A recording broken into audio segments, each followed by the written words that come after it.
আসসালামু আলাইকুম বন্ধুরা, চলে আসলাম কিন্তু তোমাদের জন্য আরও একটি একদম অসম নতুন ভিডিও নিয়ে।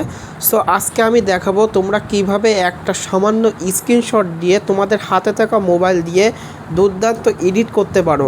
তার মানে আমি বলতে চাচ্ছি phototext.com-এর কথা।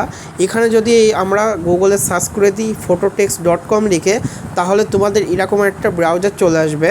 তারপরে তোমরা সিম্পলি এখানে একটা টাচ করে দিবা। সো টাচ করার পরেই কিন্তু আমাদের লোডিং হয়ে এখানে ইন্টারপেজে নিয়ে ছেড়ে দিবে। তারপরে আমাদের এখান থেকে আপলোড ইমেজ অর পিডিএফ এখানে একটা টাচ দিয়ে দিব। টাচ দেওয়ার পরে একটুকুনি লোডিং নিবে। তারপরে একটু নিচে আসার পরে এখান থেকে আপলোড ফাইলে ক্লিক করে দেওয়ার পরেই আমাদের গ্যালারি কিন্তু ওপেন হয়ে যাবে।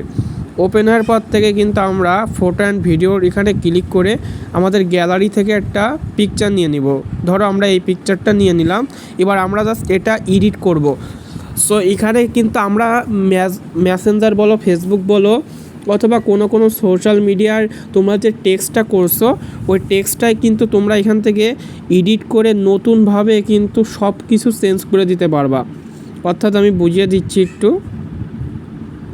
আমি একটা ছবি আনি, আগে আমি এই ছবিটা আনবো। আচ্ছা, এখান থেকে আমি কিন্তু এই ছবিটা নিয়ে আসছি। এখন ধরো এখানে লেখা আছে যে কোথায়, ধরো এখানে লেখা আছে টিকে মনে হয় ফেল করব, ঠিক আছে। সো আমি এখান থেকে এর উপরে ক্লিক করে দিব। এর উপরে ক্লিক করে দেওয়ার পরে কিন্তু আমি এখান থেকে সিলেক্ট করে নিব। সিলেক্ট করার পর কিন্তু এখান থেকে লিখে দিব যে 20 এর মধ্যে 20ই পাবো, ঠিক।